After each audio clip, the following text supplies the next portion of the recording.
오늘 말씀은 강보의 구유와 기적입니다. 강보의 구유와 기적에 대해서 말씀을 드리겠습니다. 오늘 우리 성탄 예배를 드립니다. 아기 예수가 이 밤에 태어나셨다고 우리는 그렇게 믿고 있습니다. 아기 예수의 태어나심을 기뻐합니다. 축하합니다. 감사로 예배를 드립니다. 그러게 우리 지금 이렇게 앞에 포인세티아도 갖다 놓고 또 친교실에는 우리 크리스마스 트리 장식을 했고 여러분들은 또 이렇게 가까운 사람과 카드를 주고받고 선물을 주고받습니다. 그리고 밖에 나가보면 집들이 이렇게 화려하게 불빛으로 장식한 것을 우리들이 볼 수가 있습니다. 그러나 성탄이 끝나면 이 모든 것은 사라집니다. 우리가 좀 전에 메리 크리스마스 이렇게 했지만 우리 성탄하면 그렇게 인사합니다. 사실 메리 크리스마스라는 것은 우리가 언제든지 인사할 수 있는 그런 내용이 됩니다. 그러나 성탄하면 그리고 그렇게 인사를 합니다. 선물 주고받는 것도 이것으로 아마 끝이 날 겁니다. 그리고 크리스마스 추리도 우리가 걷어들이고 아마 나무는 쓰레기통에 버려야 되고 또 크리스마스 추리 만들었던 거 다시 박스에 집어넣어서 먼지가 있는 구라지나 창고 속에 그렇게 집어넣게 됩니다. 성탄이 하나의 행사로 하나의 어떤 세레머니로 끝나는 것을 우리들이 알게 됩니다. 그런데 미국 전통 중에 한 가지가 성탄이 돼도 그렇게 치우지 않는 것이 있습니다. 그 장식을 끝까지 두는 것이 있습니다.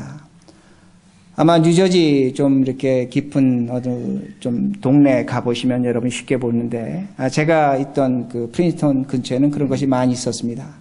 각 집 창문에 촛불을 밝혀줍니다. 그 촛불을 밝혀두는 것은 예수 그리스도의 오심을 환영하는 겁니다. 영접하는 겁니다. 주님이 우리 집에 찾아오십시오. 우리에게 오십시오 하는 그런 상징적인 것으로 창문에 촛불을 밝혀둡니다. 그 촛불은 성탄이 지나도 치우지 않습니다. 그 촛불은 1년 365일 밤마다 불을 켜는 것을 볼 수가 있습니다. 요새는 촛불을 켜지 않지만 오래전에는 정말로 촛불을 켰습니다. 요새는 전기를 이용한 등불을 켜는 것으로 그렇게 볼 수가 있습니다.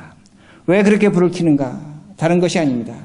길 지나가는 나그네, 배고픈 자, 잠을 잘 곳이 없는 자, 그런 사람들 들어오라는 겁니다.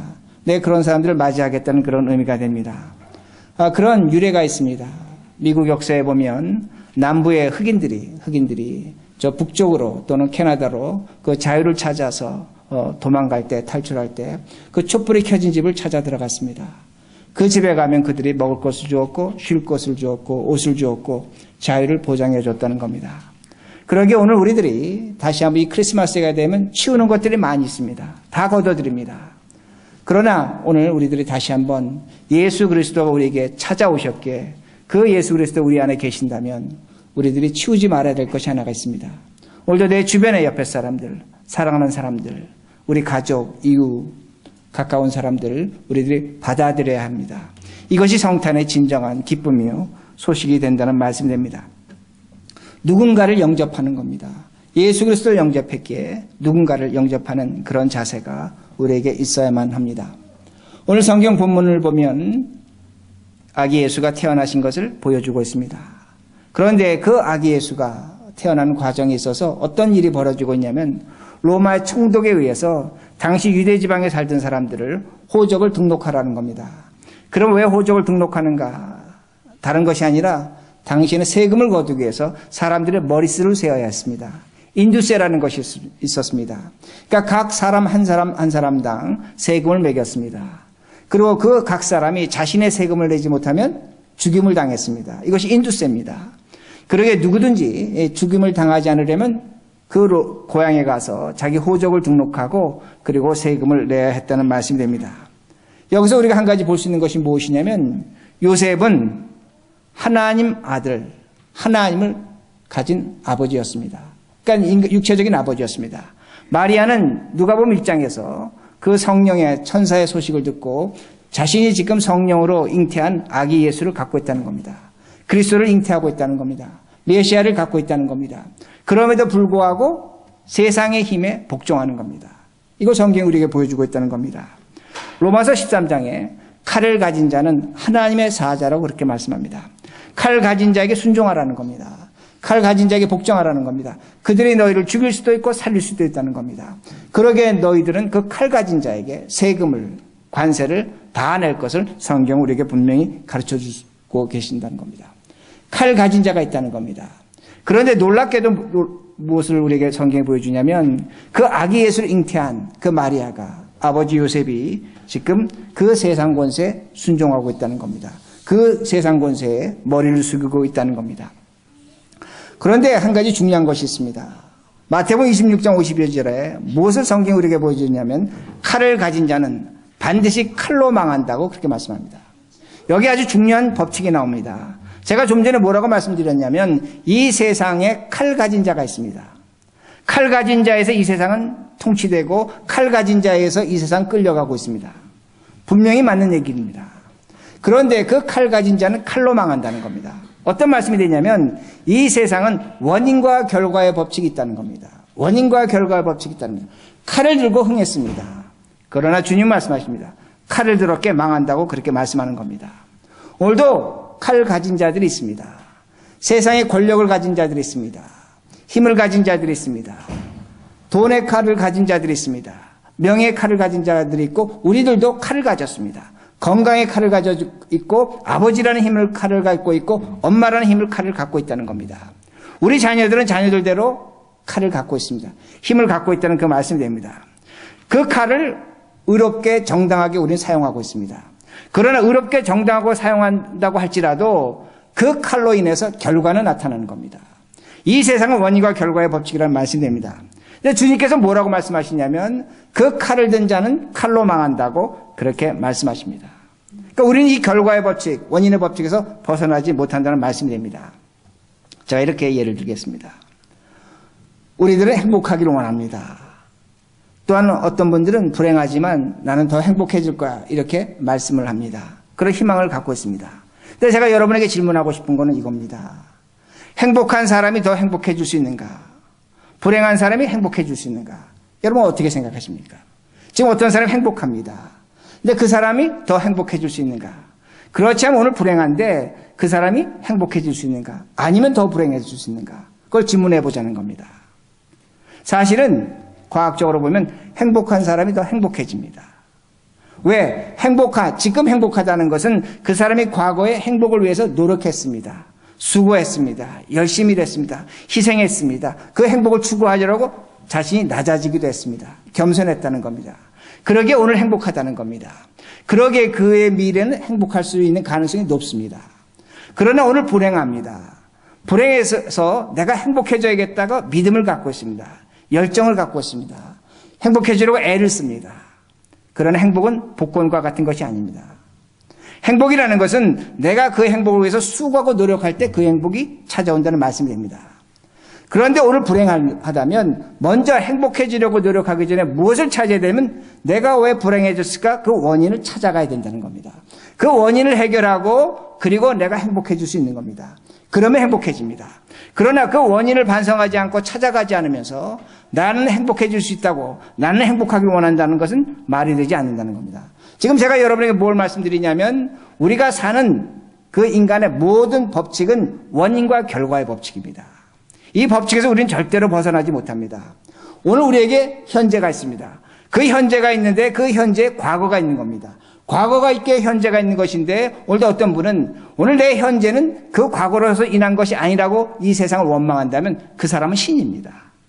다시 말씀드린다면 오늘 내가 갖고 있는 결과가 원인이 나로 인한 것이 아니라 다른 것이라고 얘기한다면 그건 잘못된 것이라는 겁니다. 오늘 내가 갖고 있는 결과는 원인이 나로 인한 것이라는 겁니다. 그러니까 우리는 원인과 결과에서 결코 벗어날 수 없다는 말씀이 됩니다. 요셉과 마리아도 마찬가지입니다. 요셉과 마리아는 누구를 잉태하고 있습니까? 하나님의 아들 예수 그리스도입니다. 메시아입니다. 성령으로 잉태했습니다. 그럼에도 불구하고 그들은 지금 이 땅에서 세상의 법칙에, 세상의 원리에, 세상의 칼을 든 자에게 순종하고 있다는 겁니다. 이것이 우리가 행복을 지키는 최소한의 수단입니다. 방법입니다. 그러게 우리가 신자라고 할지라도 이 세상에서 신실하게, 정직하게, 착실하게 사셔야 합니다. 문제는 뭐냐면 오늘날 신자들이 예수를 믿기에, 하나님을 믿기에 어떤 원인을 나로 인해서 발생하지 아니하고 하나님의 원인을 둡니다. 그리고 그 결과를 내가 찾으려고 한다는 겁니다. 그건 잘못된 것입니다. 오늘 우리들이 진정한 신자라면 내 삶에 책임을 져야 됩니다. 오늘 내가 맞아진 그 결과는 나로 인한 원인이라는 것을 분명히 인정해야 된다는 말씀이 됩니다. 그러기에 오늘 내가 칼을 들고 있다면 그 칼을 마구 휘둘러서는 안 됩니다. 칼이 잘못된 사람에게 들어가면 흉기가 됩니다. 좋은 사람에 들어가면 그 칼은 사람을 살리는 도구가 됩니다. 똑같은 원리라는 겁니다. 오늘 우리들의 그 삶을 먼저 중요한 것은 뭐냐면 우리들이 책임질 줄 알아야 됩니다.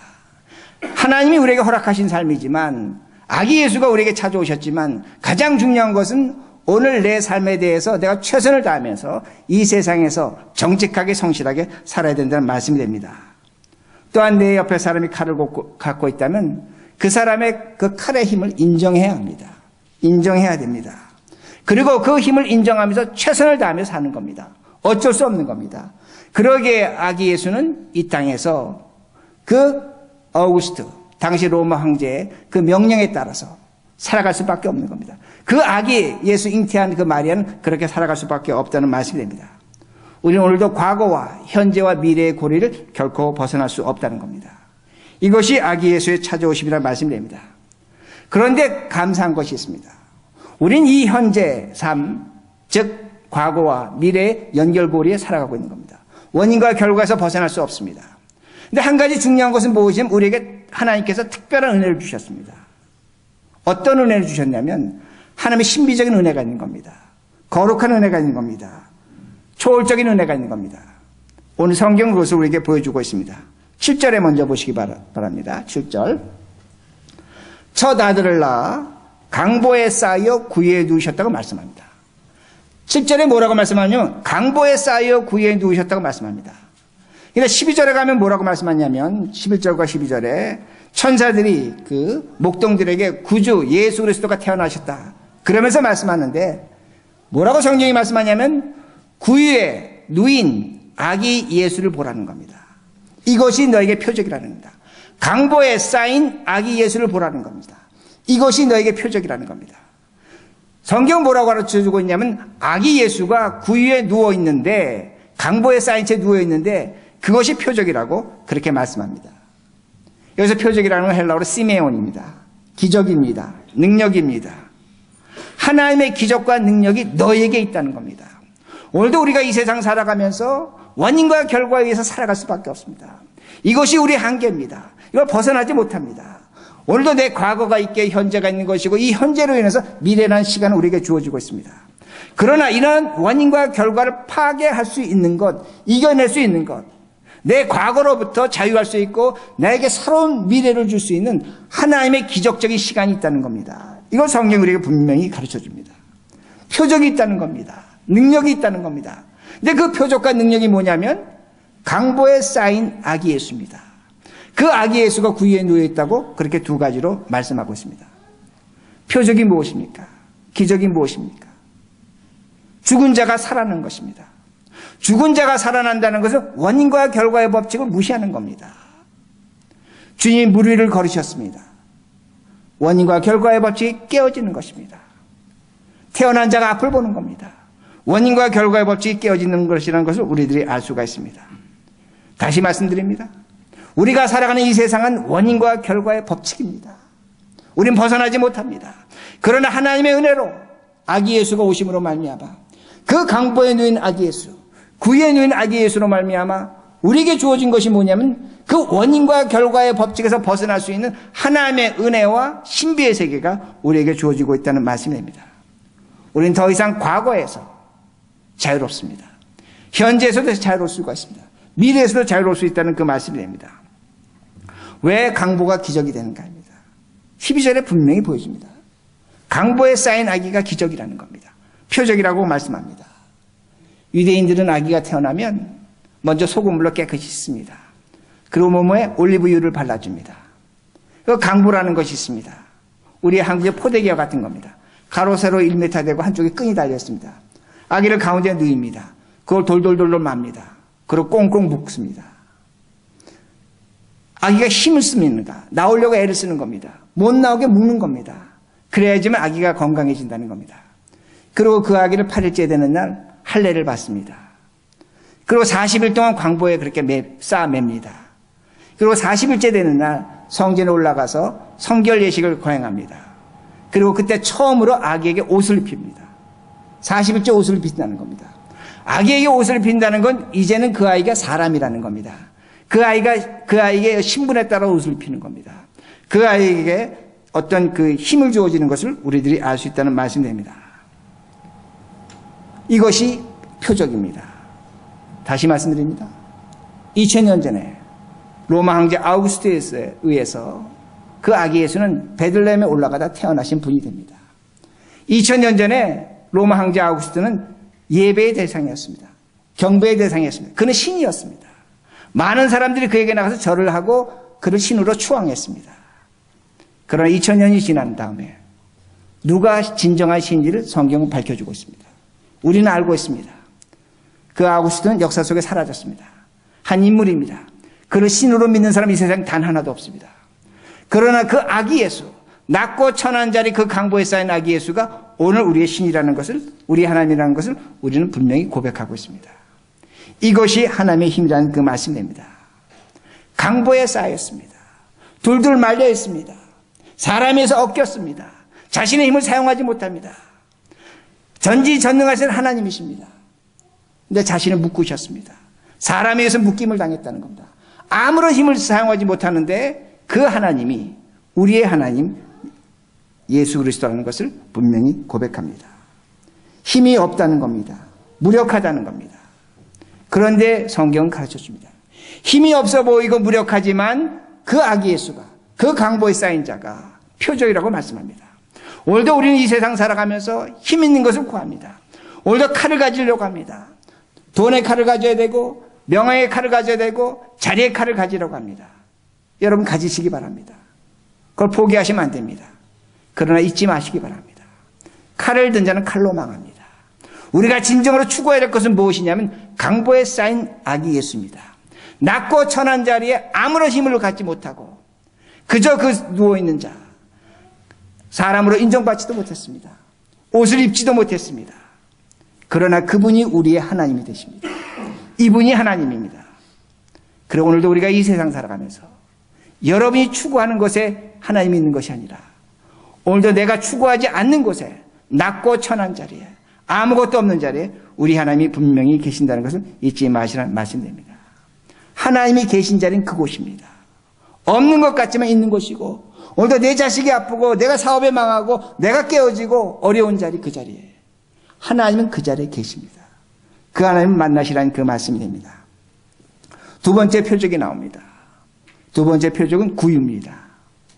구유라는 것은 우리가 생각할 때 나무로 만들었다고 생각을 합니다. 그러나 제가 이스라엘 가보니까 어디 가든지 구유는 돌로 만들었습니다.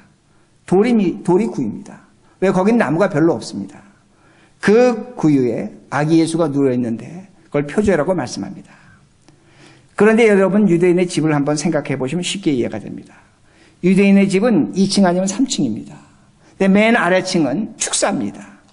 그러니까 마구간이 집 안에 있는 겁니다. 집 안에 있고 그리고 사람이 2층에 있거나 3층에 삽니다. 그럼 구유는 어디 있는가? 집에서 구조로 본다면 제일 아래층에 있고 가장 낮은 자리에 있습니다. 짐승이 먹이를 주는 곳입니다. 가장 낮은 곳입니다. 아기 예수가 그 자리에서 태어나셨습니다. 낮은 곳에서 태어나셨습니다. 근데 구유라는 단어는 히브리어로 이보스라는 단어를 썼습니다. 이보스라는 단어는 풍성하게 한다는 의미가 있습니다. 살찌게 한다는 의미가 있습니다. 유대인들은 아마 그렇게 생각한 것 같습니다. 우리 집 가장 낮은 곳에 양을 키웁니다. 소를 키웁니다. 그리고 구유에서 먹이를 먹입니다. 먹이를 먹습니다. 근데 그 짐승들에 의해서 젖을 얻습니다. 고기를 얻습니다. 가죽을 얻습니다. 옷을 얻습니다. 모든 걸 얻는 겁니다. 가장 낮은 곳에서 가장 풍성함이 나온다는 겁니다. 이것이 바로 지금 표적입니다. 오늘도 우리들이 이 성경 말씀에서 무엇을 볼 수 있냐면 가장 낮은 곳에서 풍성함이 있는 겁니다. 저는 이런 생각해 봤습니다. 그 구유에 아기 예수를 누이고 마리아가 요셉이 정말로 하나님께서 누가복음 1장에 말씀하신 걸 믿었을까? 분명히 천사들이 나타나서 너가 아기 예수를 잉태했는데 성령으로 잉태했고 그가 하나님이시고 하나님의 아들이시고 인류를 구원할 구세주라고 그 말을 듣고 그리고 아기를 낳습니다. 근데 아기를 어디에 누웠습니까? 누울 곳이 없어서 그 구유에 누웠습니다. 여러분 정말로 요셉이 그걸 믿었을까? 마리아가 믿었을까? 저는 그렇게 생각합니다. 아마 믿지 못했을 것으로 저는 그렇게 생각합니다. 마찬가지입니다. 오늘도 우리는 낮고 천한 곳에 하나님이 없다고 생각합니다. 깨어진 곳에 하나님이 없다고 생각합니다. 내가 상처 있고 내가 어려운 자리에 하나님이 없다고 생각합니다. 그러니까 오늘도 우리는 하나님을 찾습니다. 하나님 어디에 계십니까?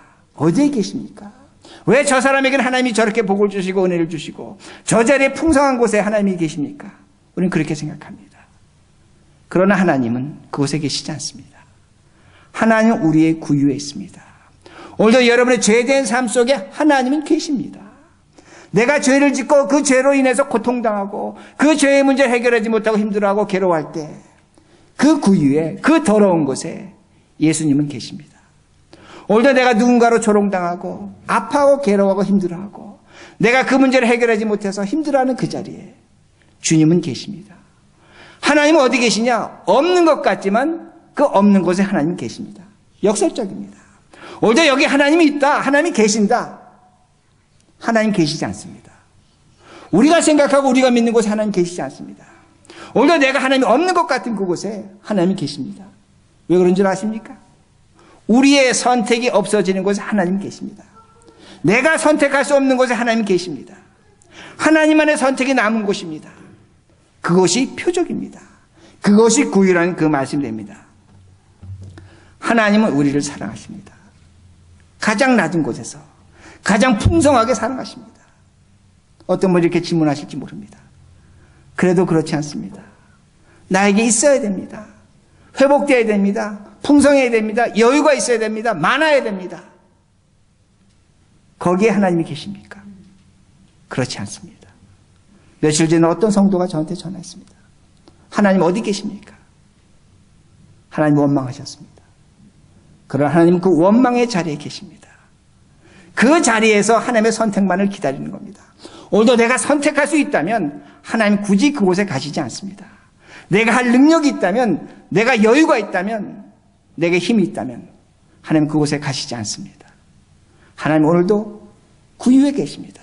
그러나 가장 풍성한 곳에 하나님이 계신다는 그 말씀입니다. 오늘 기도해 주셨습니다. 우리 주변에 이 성탄의 계절에 깨어진 자들이 있고 낮은 자들이 있습니다. 상처받은 자들이 있습니다. 그들에게 하나님이 계십니다. 동시에 우리에게 계십니다. 오늘 우리 삶 속 깊은 곳에, 슬픈 곳에, 아픈 곳에, 어려운 곳에 하나님 계십니다. 그 하나님 만나시는 우리 모두가 되길 바랍니다.